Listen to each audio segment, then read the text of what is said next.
L'affaire a choqué les Espagnols.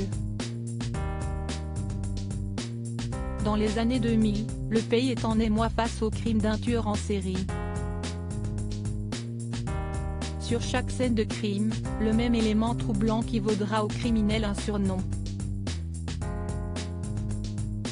Ce 8 juin 2023, Netflix a sorti Le tueur au jeu de cartes, une série documentaire en 3 épisodes revenant sur l'enquête qui a permis de retrouver le coupable, Alfredo Galán. Et dans les séquences d'archives diffusées au cours du programme, on peut apercevoir la jeune Letizia d'Espagne, en 2003. À l'époque, la future reine 31 ans, est encore journaliste et couvre le fait divers pour la chaîne TV.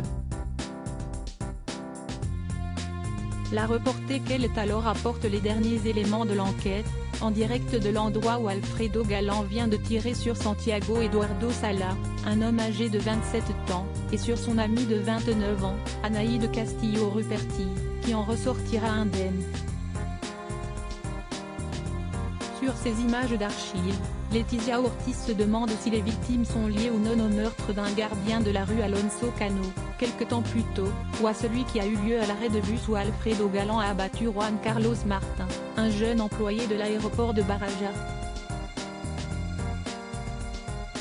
Alors que les spéculations vont bon train, les journalistes sont confrontés à un océan d'interrogations. Supérieure à Letizia d'Espagne, Kate Middleton, Mike Tindall, ces roturiers devenus membres d'une famille royale et Letizia d'Espagne fière de sa carrière de journaliste. À cela s'ajoutent aussi, à cette époque, les pressions politiques liées à l'imminence des élections municipales et régionales. Avant de se rendre au commissariat de Puertollano, à Ciudad Real, le 3 juillet 2003, Alfredo Galán tue 6 personnes en l'espace de 3 mois. Il finit par avouer être le tueur au jeu de cartes et est condamné, quelques mois plus tard, à 142 ans et 3 mois de prison. L'assassin ne purgera que 25 ans, comme le prévoit la loi, et devrait ainsi être libéré en 2028.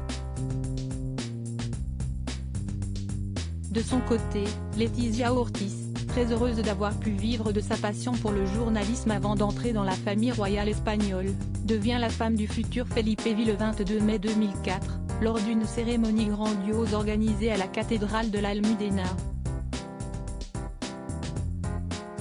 Leur union, au départ loin d'être approuvée par Juan Carlos et la reine Sofia, marque le premier mariage d'État en Espagne depuis plus de 50 ans. Crédit photo, Europa Press.